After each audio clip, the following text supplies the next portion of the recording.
الحمد للہ رب العالمین والصلاة والسلام علی خاتم النبیین اما بعد فاعوذ باللہ من الشیطان الرجیم بسم اللہ الرحمن الرحیم. پڑھیے الصلاة والسلام علیک یا رسول اللہ وعلی آلک واصحابک یا حبیب اللہ. الصلاة والسلام علیک یا نبی اللہ وعلی آلک واصحابک یا نور اللہ. درود پاک پڑھنے کے بے شمار فضائل و برکات ہیں. بڑی مشہور حدیث ہے. اللہ کے نبی علیہ الصلوۃ والسلام فرماتے ہیں کہ جو جمعہ کے دن 200 بار درود پاک پڑھے اللہ اس کے 200 برس کے گناہ معاف فرما دیتا ہے. تو یہ ہمیں غور کرنا ہے اور ہمیں جمعے کے دن کثرت سے درود پاک پڑھنا ہے. آئیے مل کر محبت کے ساتھ بآواز بلند درود پاک پڑھ لیں. صلو علی الحبیب صلی اللہ تعالی علی محمد صلی اللہ علیہ وسلم. قرآن پاک کی وہ آیتیں جس میں رب کریم نے مومنوں سے براہ راست بات کی ہے، مسلمانوں سے براہ راست بات کی ہے اور فرمایا یا ایھا الذین آمنوا، اے ایمان والو. وہ ہم نے انشاءاللہ سیریز کو لے کے چلنا ہے اور ہم نے اس بیان کا یا اس ٹاپک کا نام رکھا ہے قرآن کی باتیں. تو پہلی آیت ہم کور کر چکے تھے جس میں نبی پاک علیہ الصلوۃ والسلام کی شان بڑے شاندار انداز میں سورہ بقرہ کی وہ آیت تھی جس میں ہمیں یہ بتایا گیا تھا کہ اے ایمان والو پیارے آقا سے بات کیسے کرنی ہے. ان کو راعنا نہیں کہنا، ان کو انظرنا کہنا ہے. آج جو ہم نے آیت پڑھنی ہے قرآن پاک کی، جس آیت کو سمجھنا ہے، یہ بھی قرآن پاک کی سورہ بقرہ کی آیت ہے. پارہ نمبر 2 ہے اور آیت نمبر 153 ہے. بیوٹیفل آیت and so many good lessons from that آیت. اب وہ آیت کون سی ہے؟ بسم اللہ الرحمن الرحیم. یا ایھا الذین آمنوا استعینوا بالصبر والصلاۃ ان اللہ مع الصابرین. ترجمہ اس کا کیا ہے؟ اے ایمان والو صبر اور نماز سے مدد مانگو، بے شک اللہ صابروں کے ساتھ ہے. اب یہاں بہت خوبصورت باتیں ہمیں سیکھنی ہیں کہ صبر اور نماز سے مدد مانگو. قرآن ہمیں راستہ بتا رہا ہے کہ آپ کو ہیلپ چاہیے تو صبر اور نماز کے ذریعے آپ نے ہیلپ لینی ہے. اب اس کا مطلب یہ ہوا کہ عبادات کی ادائیگی، گناہوں سے رکنے اور نفسانی خواہشات پورا نہ کرنے پر صبر کیا جائے. اور نماز چونکہ تمام عبادات کی اصل ہے، اہل ایمان کی معراج ہے، اللہ اور بندے کے درمیان ایک بیوٹیفل کانٹیکٹ ہے، تو اس لیے اس سے بھی مدد طلب کرنے کا حکم دیا گیا ہے. یہ بھی یاد رہے کہ بدن پر باطنی اعمال میں سب سے سخت صبر ہے اور ظاہری اعمال میں سب سے مشکل نماز ہے. یہ بڑی اہم بات ہے. کچھ اعمال وہ ہیں جن کا تعلق دل سے ہوتا ہے، انسائٹ ہوتا ہے. انسائٹ اعمال میں سب سے مشکل کام کیا ہے؟ صبر کرنا. اور ظاہری عبادتوں میں، جسمانی عبادتوں میں سب سے مشکل کام کیا ہے؟ نماز پڑھنا. تو یہ 2 اہم کام دیے گئے کہ صبر اور نماز سے مدد چاہو. اچھا اب ہم دیکھتے ہیں کہ صبر اور نماز سے مدد ملتی کیسے ہے اور سرکار دو عالم صلی اللہ تعالی علیہ وسلم کا اس میں کیا معمول تھا. اب ذرا سنیے گا. اب نبی پاک علیہ الصلوۃ والسلام کا یہی معمول تھا. حضرت حذیفہ رضی اللہ تعالیٰ عنہ فرماتے ہیں نبی کریم علیہ الصلوۃ والسلام کو جب کوئی سخت مہم پیش آتی تو آپ علیہ الصلوۃ والسلام نماز میں مشغول ہو جاتے. جب میں خود اس آیت کی کچھ دنوں پہلے تیاری کر رہا تھا تو بڑا ایک نیا کہتے ہیں نا نیا باب آنکھوں کے سامنے کھلا کہ یقیناً جب ہم پرابلم میں آتے ہیں ہم دعا بھی کرتے ہیں، ہم لوگوں سے بھی کہتے ہیں، مگر کیا ڈائریکٹلی ہم نماز کی طرف جاتے ہیں؟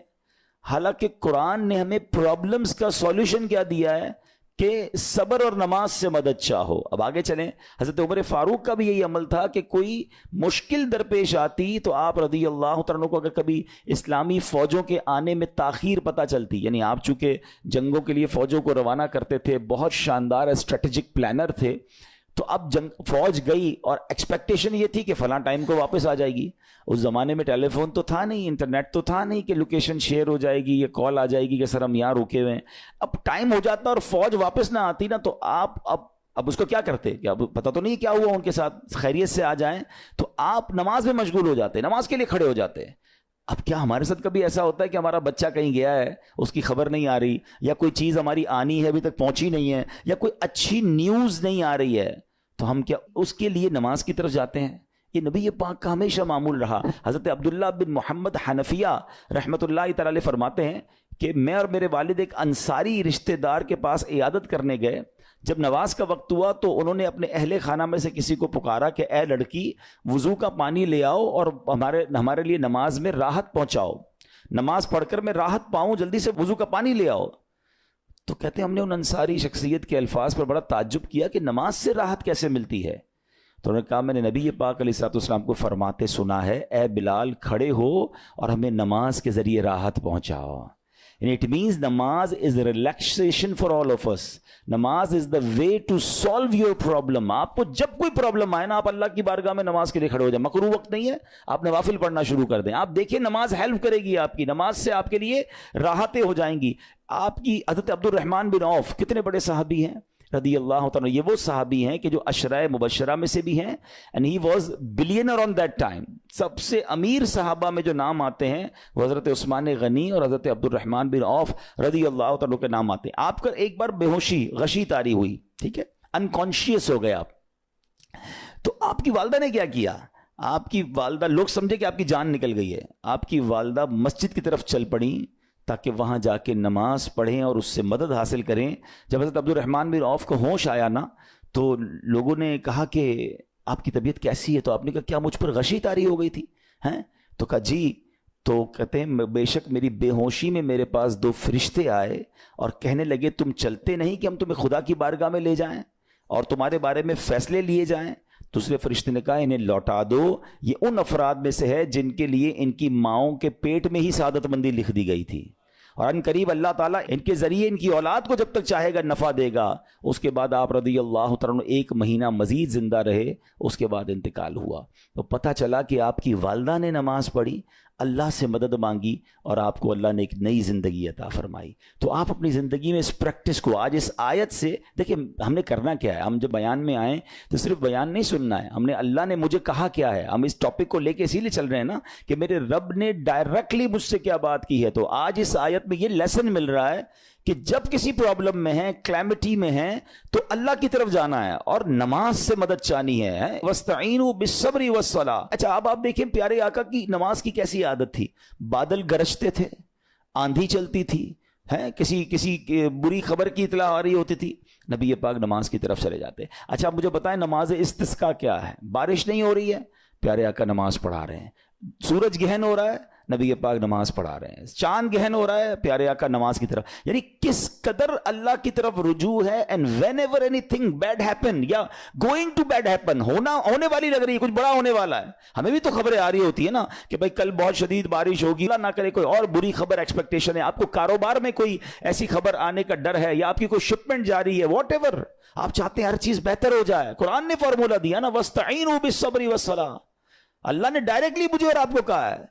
تو from now on words make your practice کہ میں نے انشاءاللہ نماز سے مدد لینی. اور آپ اپنی آنکھوں سے دیکھیں گے اور آپ اللہ سے عرض بھی کریں کہ اللہ تو نہیں قرآن میں کہا ہے مدد لے, میں نے کھڑا ہو گیا نماز کے لیے. تو نماز سے آپ نے مدد لینی ہے. اچھا اب اس کے بعد آیت کا جو سیکنڈ پارٹ ہے کہ صبر سے بھی مدد لینی ہے. اور آگے کیا فرمایا؟ ان اللہ مع الصابرین, اللہ صابروں کے ساتھ ہے. سبحان اللہ. اس کا مطلب یہ ہوا کہ اللہ تعالیٰ اپنے علم و قدرت کے ساتھ ویسے تو ہر کسی کے ساتھ ہے, لیکن یہاں صبر کرنے والوں کا خاص ذکر اس لیے ہوا تاکہ انہیں معلوم ہو جائے کہ اللہ تعالیٰ ان کی مشکلات کو دور فرما دے گا. مگر کرنا کیا ہے؟ صبر کرنا ہے. اچھا اب صبر کے بارے میں 2 باتیں بڑی اہم ہیں کہ صبر نارملی ہم جب بھی صبر کے بارے میں سنتے ہیں تو صبر ہم کہتے ہیں یار تکلیف آئی ہے صبر کرو. یقیناً یہ بھی صبر ہے, مگر صبر کی ایک اور قسم بھی ہے جو اس سے بھی سپیریئر ہے, جو اس سے بھی افضل ہے. اور وہ کیا ہے؟ گناہ کے لیے دل چاہے, حرام کے لیے دل چاہے, نفسانی خواہشات برا کام کروانا چاہ رہی ہیں اور بندہ اس پر صبر کرے.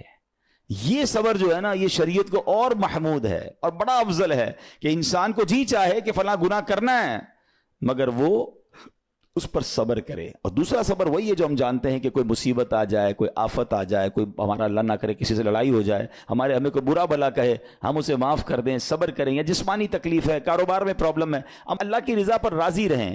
تو یہ 2 قسم کے صبر ہیں. اور جب کوئی بندہ صبر کرتا ہے نا تو قرآن و حدیث اور بزرگان دین کے اقوال سے میں اب آپ اس کے 10 فائدے بتانا چاہتا ہوں. میں کہتا جاؤں گا, آپ اللہ کے ذکر کی نیت سے سبحان اللہ بھی کہتے رہیں, جنت میں درخت بھی لگاتے رہیں. ٹھیک ہے. اللہ تعالیٰ صبر کرنے والوں کے ساتھ ہے. صبر کرنے والے کو اس کے عمل سے اچھا اجر ملے گا. صبر کرنے والے کو بے حساب اجر ملے گا. صبر کرنے والوں کی جزا دیکھ کر قیامت کے لوگ حسرت کریں گے. صبر کرنے والے رب کریم کی طرف سے درود و ہدایت اور رحمت پاتے ہیں. صبر کرنے والے اللہ کو محبوب ہیں. صبر آدھا ایمان ہے. صبر جنت کے خزانوں میں سے ایک خزانہ ہے. صبر کرنے والے کی خطائیں مٹا دی جاتی ہیں, اور صبر ہر بھلائی کی کنجی ہے. اب آتے ہیں ان دونوں صبر کو تھوڑا سا ڈیفائن کرتے ہیں. ایک نفسانی خواہشات, گناہ کا جی چاہتا ہے, کیونکہ نفس ہے نا, وہ تو ہر وقت موج مستی چاہتا ہے, وہ تو ہر وقت چاہتا ہے جناب بس یہ بھی کام کر لوں وہ بھی کر لوں. اب مجھے یہ دیکھنا ہے کہ میرا یہ کام اللہ کو راضی کرے گا یا رب کو ناراض کر دے گا. لیکن جو نفسانی خواہشات پر صبر کرتا ہے نا, گناہ سے اپنے آپ کو بچاتا ہے. قرآن کیا کہتا ہے؟ وَأَمَّا مَنْ خَافَ مَقَامَ رَبِّهِ وَنَهَى النَّفْسَ عَنِ الْهَوَىٰ فَإِنَّ الْجَنَّةَ هِيَ الْمَأْوَىٰ. اور رہا وہ جو اپنے رب کے حضور کھڑے ہونے سے ڈرا اور نفس کو خواہش سے روکا, تو بے شک جنت ہی اس کا ٹھکانہ ہے. دل چاہ رہا ہے, شیطان کہہ رہا ہے کر لے, کوئی دیکھنے والا نہیں ہے, علاقہ بھی چینج کر لیا, شہر بھی تبدیل ہو گیا, nobody here to watch you, مگر اللہ دیکھ رہا ہے. اچھا نارملی اگر غور کریں ہم گناہ کرتے کیوں ہیں؟ جتنے بھی گناہ ہیں, what ever the list of گناہ اٹھائیے. کوئی شراب پیتا ہے, کوئی بدکاری کرتا ہے, معاذ اللہ, کوئی جوا کھیلتا ہے, کوئی جناب بے حیائی کرتا ہے, گندی چیزیں دیکھتا ہے یا جھوٹ بولتا ہے, واٹ ایور. ان تمام گناہوں میں تھوڑی سی لذت ہے, ٹیسٹ.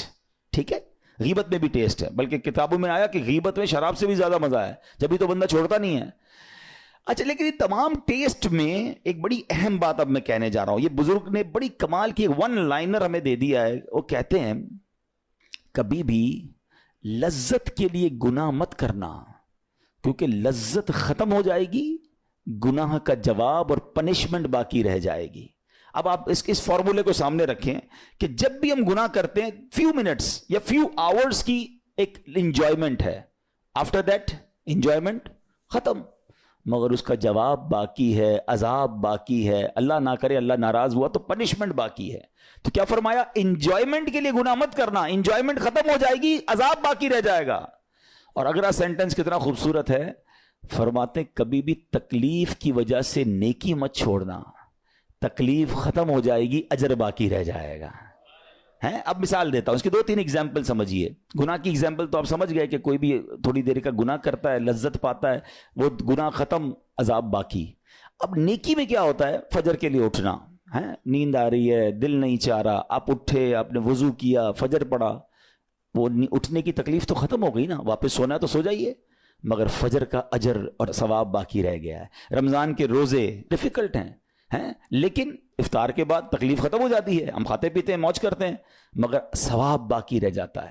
کبھی کبھی آپ کو کوئی مسجد کے میں بلاتا ہے, یار چلو بھائی بیان ہو رہا ہے, اجتماع ہو رہا ہے, کوئی نیکی کی بات ہو رہی ہے, نہیں یار دل نہیں چاہ رہا, آپ آ گئے, آدھے 1 گھنٹہ بیٹھے, پھر چلے گئے, وہ آپ کا جو ٹینشن تھا یا پریشر تھا وہ ختم ہو گیا, مگر ثواب باقی رہ گیا. تو اب اس فارمولے کو یاد رکھیے گا, جب بھی گناہ آپ کی طرف آئے نا, آپ سوچیں کتنی دیر کا فائدہ ہے. 1 گھنٹہ دوستوں کے ساتھ بیٹھوں گا, بری باتیں کروں گا, 2 گھنٹے فلم دیکھوں گا, 2 ڈھائی 3 گھنٹے, بس اس کے بعد جواب تو باقی ہے نا, قیامت تک اللہ کو جواب دینا پڑے گا. نہیں یار مجھے انجوائمنٹ کے لیے گناہ نہیں کرنا ہے. اور جب کوئی نیکی کا کام آئے اور آپ کو لگے یار دل نہیں چاہ رہا, مزہ نہیں آ رہا, بوریت ہوگی, چھوڑنا یار, تو بندہ سوچے کتنی دیر کی نیکی ہے, آدھے گھنٹے کی, 1 گھنٹے کی, بس 2 گھنٹے کی, اور ثواب باقی رہ جائے گا. Let's do it. اگر یہ بات سمجھ آ گئی نا آپ کو, تو انشاءاللہ دیکھیے گا گناہ سے بچنا اور نیکیاں کرنا آسان ہو جائے گا. تو اب کیا فرمایا قرآن نے کہ جس نے اپنے نفس کو روکا, کیا خوبصورت آیت ہے, وَأَمَّا مَنْ خَافَ مَقَامَ رَبِّهِ وَنَهَى النَّفْسَ عَنِ الْهَوَىٰ, اور رہا وہ جو اپنے رب کے حضور کھڑے ہونے سے ڈرا اور نفس کو خواہش سے روکا, تو بے شک جنت ہی اس کا ٹھکانہ ہے. اور ایک اور جگہ کمال سے فرمایا وَلِمَنْ خَافَ مَقَامَ رَبِّهِ جَنَّتَانِ, مبارک ہو ان کو جو اللہ سے ڈرتے ہیں نا, صبر کرتے ہیں, گناہ نہیں کرتے, رک جاتے ہیں. قرآن کہتا ہے جو اپنے رب کے حضور کھڑے ہونے سے ڈرے اس کے لیے 2 جنتیں ہیں, 1 نہیں 2 جنتیں ہیں. سورہ رحمان کی آیت ہے, تو پتا چلا کہ نفس کو روکنا یہ آسان بھی نہیں ہے. ہاں دل بہت چاہتا ہے, مگر یہ صبر جو ہے نا, ان اللہ مع الصابرین کا جو معراج ہے, جو ٹاپ آف دا لسٹ صبر ہے, وہ یہ صبر ہے. اچھا اب آتے ہیں ایک اور صبر کی صورت کہ اب آپ کو کسی نے غصہ دلا دیا, برا بھلا کہا, یا آپ کے مزاج کے خلاف بات ہو گئی. اب آپ نے روکنا ہے اپنے آپ کو. اب غصے کا اظہار نہیں کرنا, لڑائی نہیں کرنی, گالی کا جواب گالی, اینٹ کا جواب پتھر, انگریزی کا مقولہ ہے نا ٹٹ فور ٹیٹ, جیسے کو تیسا نہیں. یہ ہماری شریعت ہمیں نہیں سکھاتی. اچھا آج کل کسی کو کہو نا یار آپ کیوں یار لڑائی کر رہے ہیں, بھائی میں جواب نہ دوں تو لوگ سمجھیں گے کمزور آدمی ہوں, مجھے اپنا روب بھی تو رکھنا ہے, میں بھی تو پتا چلے کون ہوں, اپنا بتاؤں تو صحیح کون ہوں. سچی بات پتہ ہے کیا ہے, جو ٹٹ فور ٹیٹ کرتا ہے, گالی کا جواب گالی سے دیتا ہے نا, وہ واقعی بتا دیتا ہے وہ کون ہے. وہ اپنا تعارف کروا رہا ہوتا ہے کہ یہ بھی ایسا ہے, میں بھی ویسا ہی ہوں. او بھائی. اچھا پھر ایک اور عجیب جملہ بڑا مشہور ہے آج کل, جناب ہم شریف کے ساتھ شریف ہیں, ہم بدماش کے ساتھ بدماش ہیں. مجھے آج تک سمجھ نہیں آئی یہ کون سا بٹن لگا ہوا ہے آپ کے اندر کہ شریف کے ساتھ آپ شریف ہو جاتے ہیں, بدماش آتا تو آپ بھی بدماش ہو جاتے ہیں. جناب والا, شریف آدمی شریف کے ساتھ بھی شریف ہوتا ہے, بدماش کے ساتھ بھی شریف ہوتا ہے. جب بھی تو وہ غلط آدمی اچھا ہوگا نا. نبی پاک علیہ الصلوۃ والسلام نے گالیاں سن کر دعائیں دی ہیں, پتھر برسانے والوں کو بھی دعائیں دی ہیں, مگر ہم تو تیار ہی رہتے ہیں یار میں بتاؤں گا اس کو میں کون ہوں, ایک گالی دی ہے میں اب اس کے ساتھ پشتوں کو گالیاں دوں گا. تو پھر آپ بھی ویسے ہی ہو گئے نا جناب. حدیث پاک کیا ہے, ہو از مور اسٹرانگر, ہو از مور پاورفل. اللہ کے حبیب علیہ الصلوۃ والسلام فرماتے ہیں کہ بہادر وہ نہیں, یہ بخاری شریف کی حدیث ہے, بہادر وہ نہیں جو پہلوان اور دوسرے کو پچھاڑ دے, بلکہ بہادر وہ ہے جو غصے کے وقت اپنے آپ کو قابو میں رکھے. اصل بہادری یہ ہے.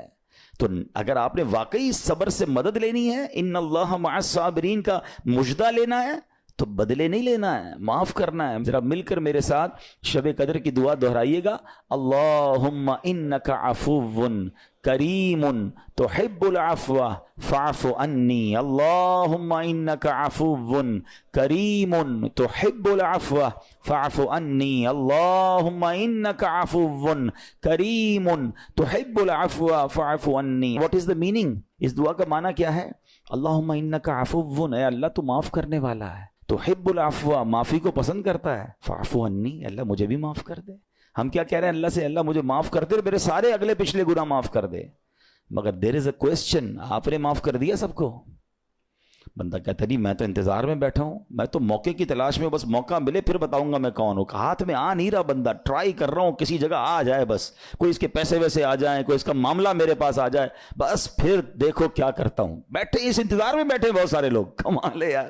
یعنی دشمنیاں پالی ہوئی ہیں, رشتہ داریاں کاٹی ہوئی ہیں, دوستوں کے پاس جا نہیں رہے ہیں, میاں بیوی میں لڑائی ہے, ایک سوری کے لیے بیوی گھر بیٹھی ہے, وہ کہتی شوہر سوری کہہ دے تو میں آ جاؤں گی, شوہر کہتا ہے بیوی معافی مانگ لے تو میں لے آؤں گا. ارے بھائی کوئی بھی آگے بڑھ کے معافی کر لو بھائی, اللہ سے معافیاں مانگ رہے ہو, بندوں کو معاف کرنے کے لیے کوئی تیار نہیں ہے.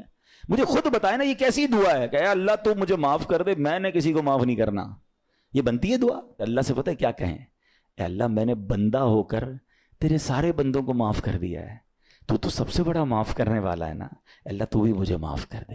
لک at the way to talk, یہ مزہ ہے نا بات کرنے کا, پھر دعا کرنے کا لطف بھی آئے گا آپ کو.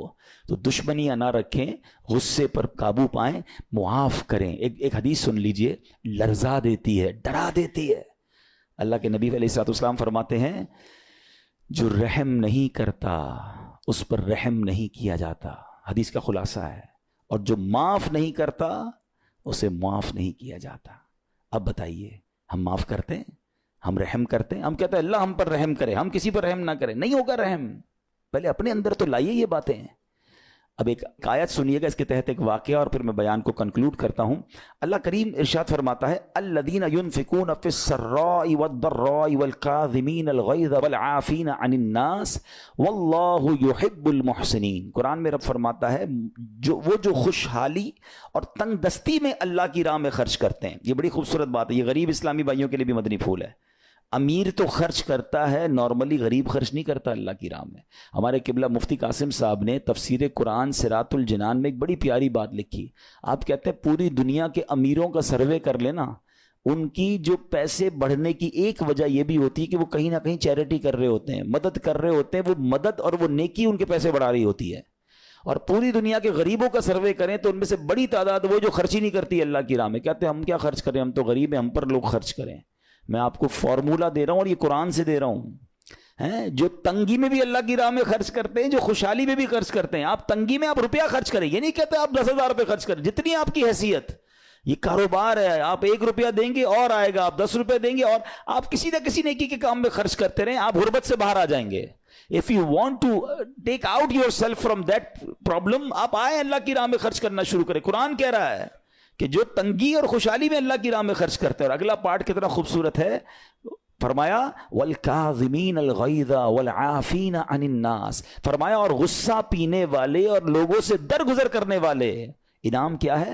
واللہ یحب المحسنین, اور اللہ نیک لوگوں سے محبت فرماتا ہے. اور پھر ہاں زندگی میں کلیمٹیز, پرابلم, بیماریاں, مشکلیں, قرآن خود کہتا ہے کہ من قریب تمہیں آزمائیں گے. کبھی بیماری آئے گی, کبھی بھوک آئے گی, کبھی مال کم ہو جائیں گے, کبھی ڈسٹربنس آئے گی, خوف آ جائے گا. تو بی ریڈی فار دیٹ, صبر کرنا ہے, کیونکہ اللہ نے فرمایا وبشر الصابرین, صبر کرنے والوں کے لیے خوشخبری ہے. تو اللہ کرے کہ یہ بات ہمیں سمجھ آ جائے اور ہم اس آیت پر عمل کرنے والے بن جائیں, تو زندگی بڑی آسان ہو جائے گی. یہاں ایک میں عقیدے کی بات بھی کلیریفائی کر دوں. کچھ لوگوں کو بعض اوقات کنفیوژن ہوتی ہے یا لوگ کنفیوژن کریٹ کرتے ہیں. مجھے ایک بات بتائیے گا کہ اللہ کیا کہہ رہا ہے, وَاسْتَعِينُوا بِالصَّبْرِ وَالصَّلَاةِ, اے ایمان والو صبر سے اور نماز سے مدد چاہو. کیا صبر اور نماز خدا ہیں؟ بتائیے, نہیں ہے نا, اللہ تو نہیں ہے. ہم صبر اور نماز کی عبادت تو نہیں کرتے. تو جب قرآن کہہ رہا ہے کہ صبر اور نماز سے مدد مانگو, تو غیر اللہ سے مدد مانگنے کا درس تو ہمیں قرآن دے رہا ہے. تو اس کا مطلب یہ ہوا کہ اللہ کے سوا کسی چیز سے یا کسی شخصیت سے مدد لینے کا مقصد یہ نہیں ہوتا کہ ہم اس کی عبادت کر رہے ہیں.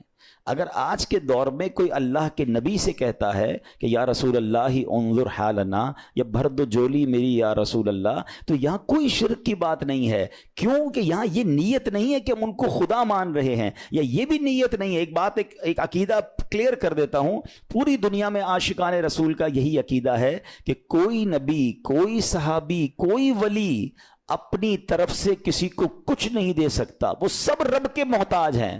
اللہ کسی کا محتاج نہیں ہے. جو اللہ کا ہے وہ اس کا اپنا ہے. ہاں اللہ نے اپنے مخصوص بندوں کو کچھ عطائیں کی ہوئی ہیں, کچھ پاورز دیے ہوئے ہیں, وہ اللہ کی عطا سے اگر کسی کو تقسیم کرتے ہیں تو اس میں کوئی پرابلم نہیں ہے. قرآن کہہ رہا ہے اے ایمان والو صبر اور نماز سے مدد چاہو. یہاں ایک اور بات سمجھنی ہے. دنیاوی طور پہ بھی کیا ہوتا ہے کہ آپ کسی کوئی باس ہوتا ہے, اپنے کسی مینیجر کو پاور آف اٹارنی دے دیتا ہے کہ یہ تمہارے پاس اس پراپرٹی کا پاور ہے, تمہارے پاس فلاں چیز کا پاور ہے. وہ اس پاور کے بہاف پر وہ کام کر دیتا ہے, مگر کوئی یہ نہیں کہتا کہ he is the owner. Actually he have attorney, he have power of attorney. بالکل ہمارا بھی عقیدہ یہ ہے کہ اللہ نے اپنے کچھ مخصوص بندوں کو, اپنے پیاروں کو کچھ اختیارات عطا فرمائے ہیں, اور جب وہ ان اختیارات پر عمل کرتے ہیں تو ایکچولی وہ اللہ ہی کی عطا ہے. ہاں دنیا میں اگر کوئی یہ سمجھتا ہے کہ کوئی شخصیت یا کوئی بزرگ یا کوئی اللہ والے اپنی طرف سے دیتے ہیں, رب کا اس میں کوئی دخل نہیں, تو یہ شرک ہے, یہ بات درست نہیں ہے.